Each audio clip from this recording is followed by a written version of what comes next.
Proyekto Helmo.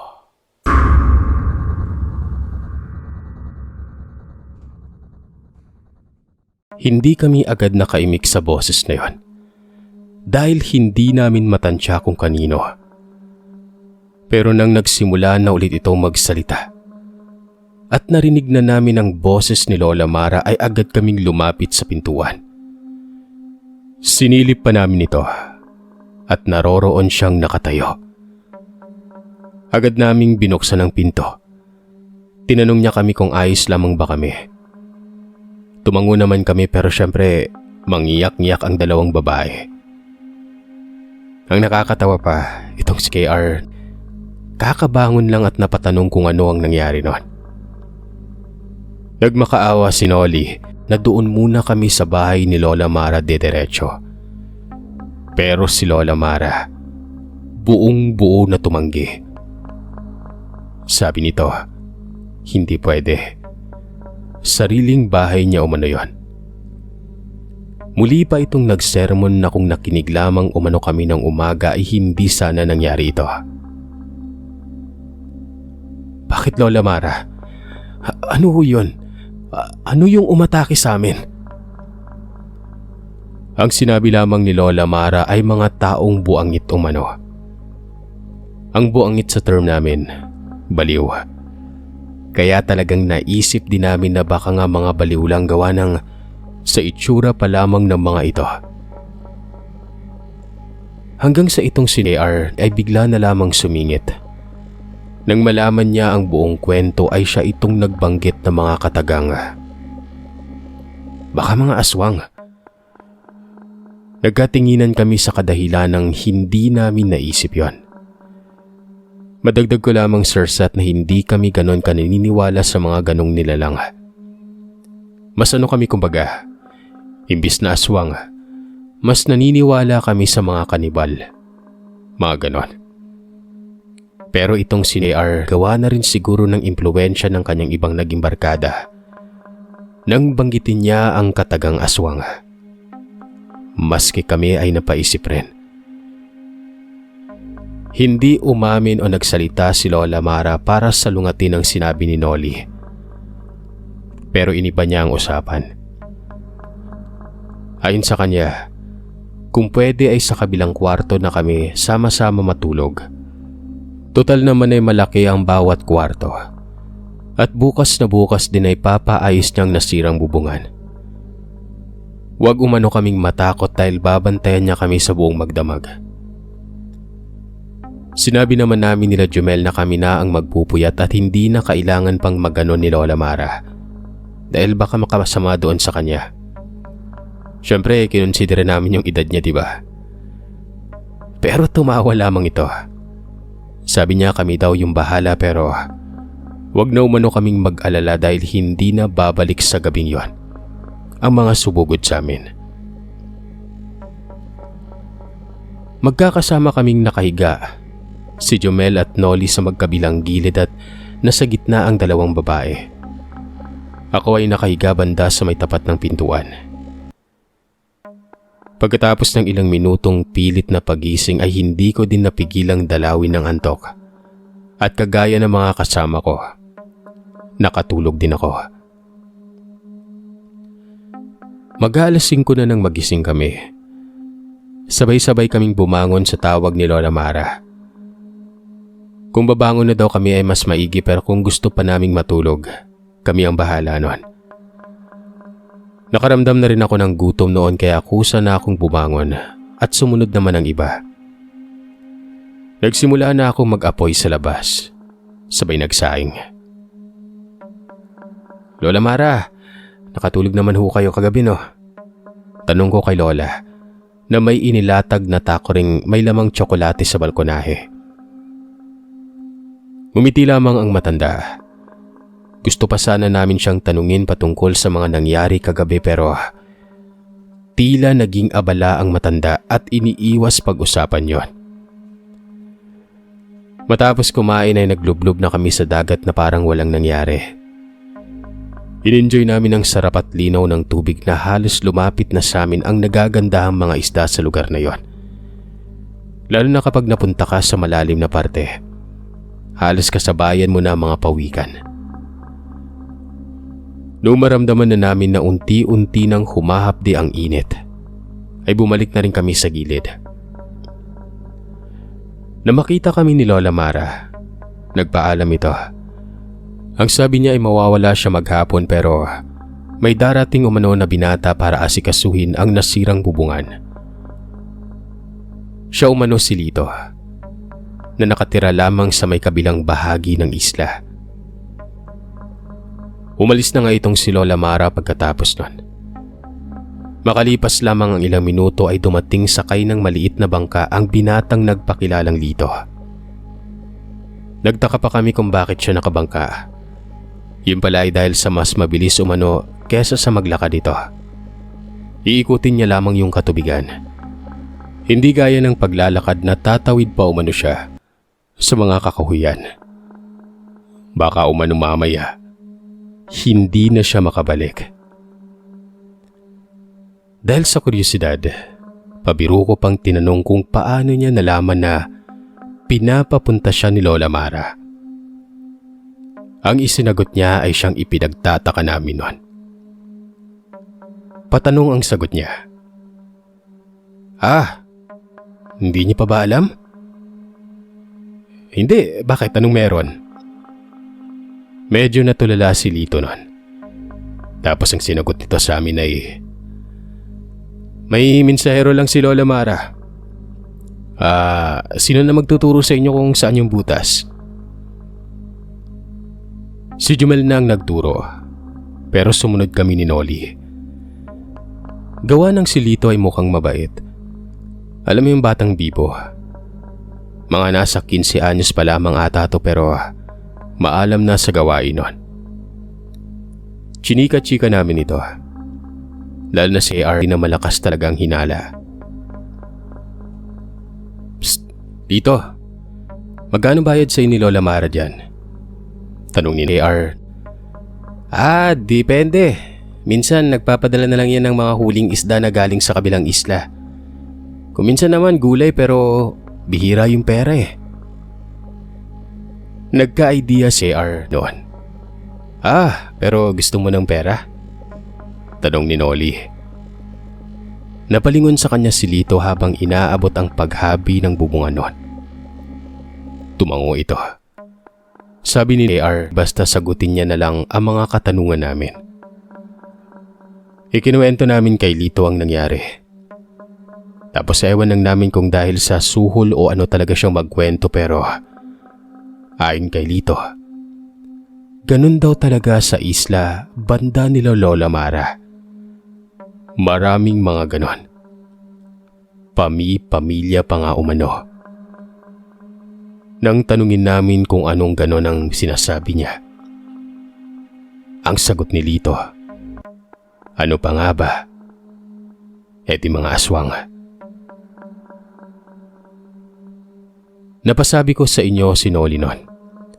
Samantalang kami ni Jumel ay medyo hindi pa rin talaga naniniwala. Sa likod na isla kung saan naninirahan si Lito ay sila-silang magkakamag-anak ang naroroon. At malaki-laki silang komunidad. Pero nakakasigurado silang tao lahat ng nakatira doon. Nagkataon lamang na itong parte ng isla na ito ay madalas magandang puntahan dahil na rin sa dun banda sa kanila kung hindi malumot ay mabato talaga. Kumaga hindi maganda sa mata. Kung hindi pa namin nalalaman, ay nag-iisa na umano sa natira si Lola Mara sa mga taong tumatanggap ng turista sa isang kubo niya. Dati ay 3 sila, pero namatay na umano ang 2. At wala nang iba pang tumatanggap ng mga dayo, kundi si Lola Mara lang. Unless nga may kamag-anak doon, o talagang may sanggang dikit na kakilala.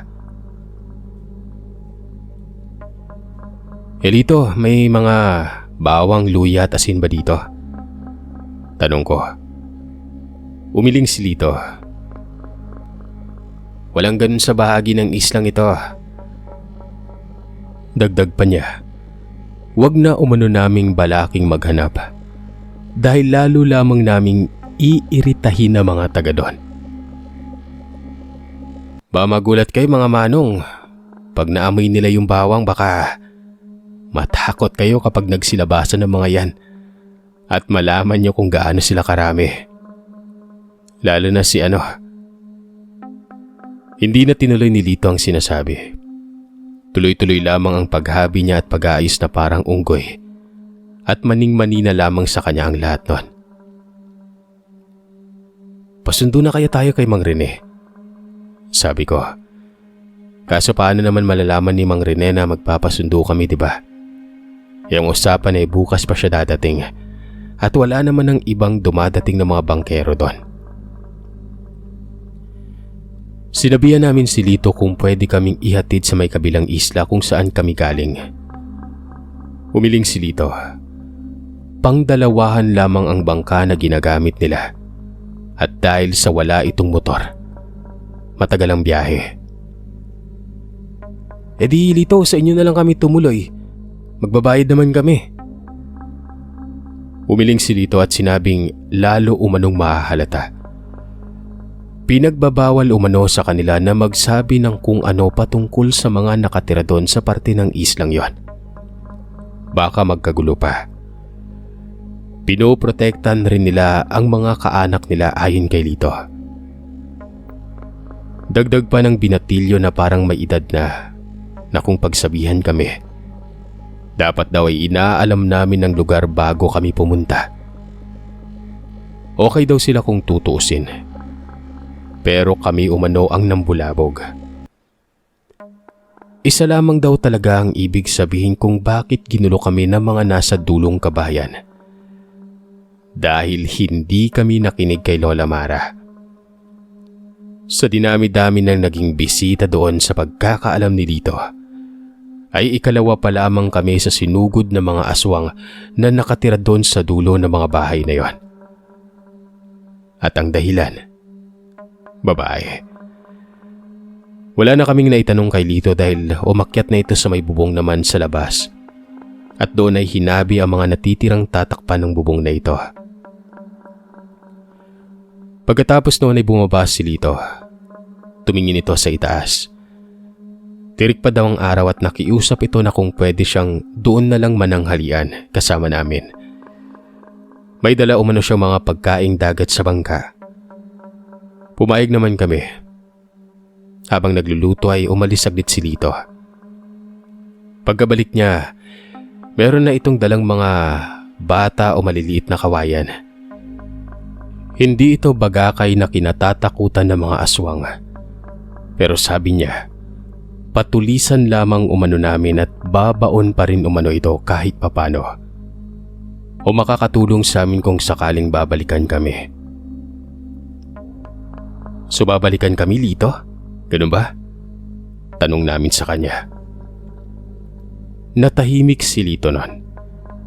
Pero ang sumunod niyang sagot,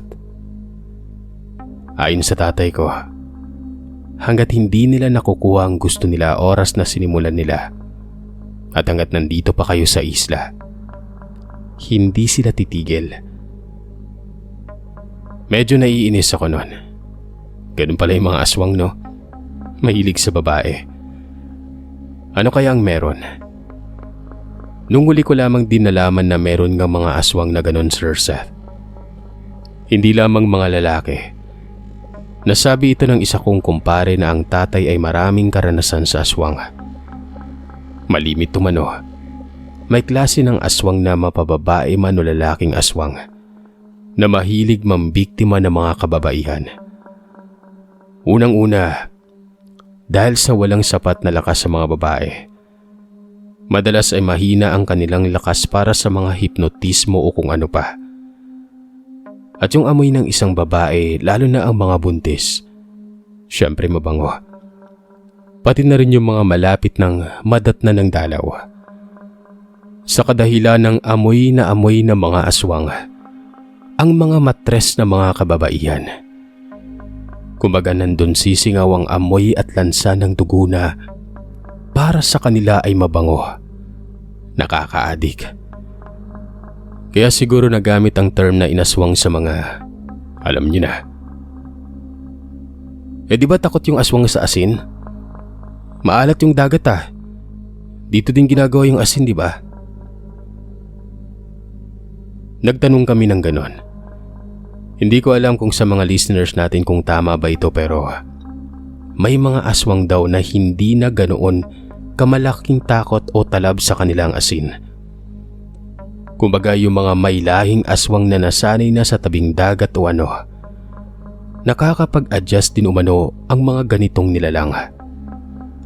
Meron pa nga umanong mga aswang na kumakain ng pagkaing may mga bawang at luya. Kaya nakakalito talaga. Matapos ng tanghalian ay nagpaalam na si Lito. Hindi na ito dumaan kay Lola Mara at hindi na niya ito kikitain dahil malamang umano gabi na ito kung magpakita sa amin. Bilib na bilib din kami kay Lola Mara. Hindi namin alam kung nakatandaan niya lamang ang lugar na para ultimong aswang ay ginagalang siya. Napakaastig naman talaga ni Lola Mara kung iisipin mo. Hapon pa lang bago pa tuluyang lumubog ang araw ay nagapunan na kami noon. Lalo na't sa hindi malamang dahilan ay tinatayuan kami ng balahibo. Sa kadahilan ng tila ba biglang naging abandonado ang parte na yun ng isla. Pero nandun yung pakiramdam na may nagmamasid sa amin. Kung kahapon ay may nakikita pa kaming naglalakad ng mga tao na manaka-naka at sumisilip sa amin. Nung hapon na yon, wala. Wala ka pang makikitang mga alagang hayop kagaya ng aso, manok o baboy. Maski ibon na dadapo tuwing hapon para mamahinga sa mga puno doon. Wala. Sa madaling salita ay parang patay ang isla noong hapon na yon. Halos wala na nga din kaming nakain dahil sa palinga-linga lamang kami. Isa pa sa hindi namin maintindihan ay kung bakit wala pa rin si Lola Mara. Nasaan siya? Ano kaya ang nangyari sa kanya? Wala kaming sapat na paliwanag sa nangyayari ng hapon yon. Pakiramdam talaga namin na merong mali. Bagay na hindi kami nagkamali. Nasa loob na kami. Pagbaba pa lamang ng araw sa langit. Nagkikwentuhan lamang kami sa loob at nagpapaantok. Ang iniisip na lamang namin ay kung saan ang mga panusok kung sakaling may mga sumugod sa amin. Isa pa, nakahanda na rin ang kanya-kanya naming bag na bibit-bitin na lamang namin kung sakaling maagang dadating kinabukasan si Mang Rene. Katahimikan. Ilang oras na katahimikan. Pero pagpatak ng alas 9 ng gabi ay nawala ang tunog ng mga kuliglig, Sir Seth. Ang tanging naririnig lamang namin ay yung mga mumunting tunog ng mga kawayan. Yung akala mo may mababali.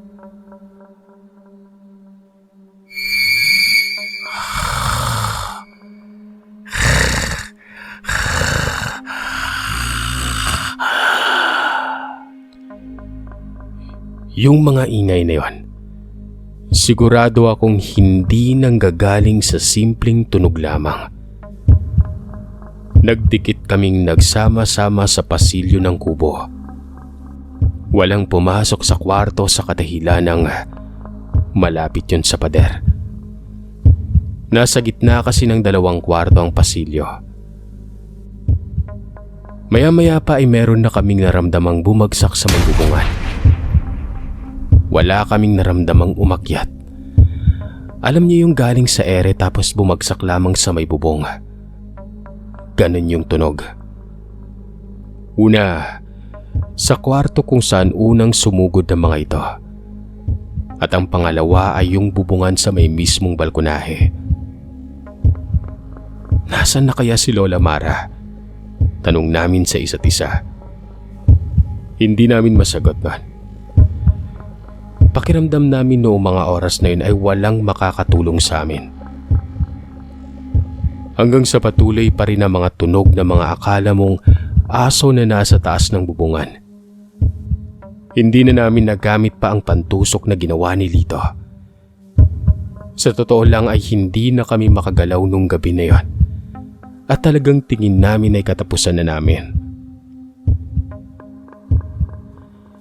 Nagdasal na lamang kami noon na kung ano man ang napasukan namin ay hindi namin talaga alam. Gusto pa naming makauwi. Gusto pa naming graduate. At gusto pa naming ma-enjoy ang buhay. Maya-maya pa, tumahimik ang ingay sa may bubungan. At walang ano-ano. Bigla na lamang napahiyaw si Noli. Nang tingnan namin siya at tutukan ng lampara, nanginginig siyang nakatayo sa isang tabi. Basa ang kanyang leeg na nagmumula sa kanyang pisngi. At nang hanapin namin kung saan nanggagaling ang inaakala naming pawis na yon, umabot kami ng tutok ng lampara sa bandang taasan ng bubungan.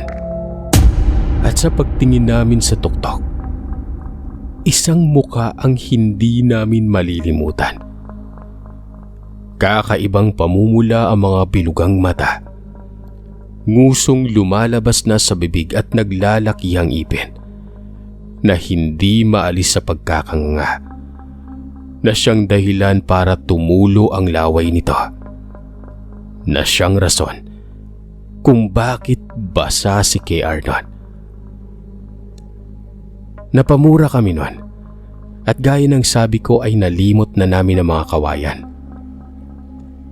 Hinatak namin si KR papalayo sa butas at tatakbo pa sana paloob ng kwarto nang ilusot ng nilalang sa bubungan ang isang paa niya. Pilit pinapalaki ang butas sa bubong ng pasilyo. Hindi kami makatawid doon. At ang tanging madadaanan na lamang namin ay ang pintuan sa labas, papuntang balkonahe. Tila ba kaming nasa isang pelikula na kung kailan akala namin ay katapusan na namin, nang walang ano-ano, ay biglang nawala ang nilalang sa butas ng bubungan na yon. Kasabay nun, ay may naririnig kaming mga tunog ng mga motor. Motor na nanggagaling sa mga bangka.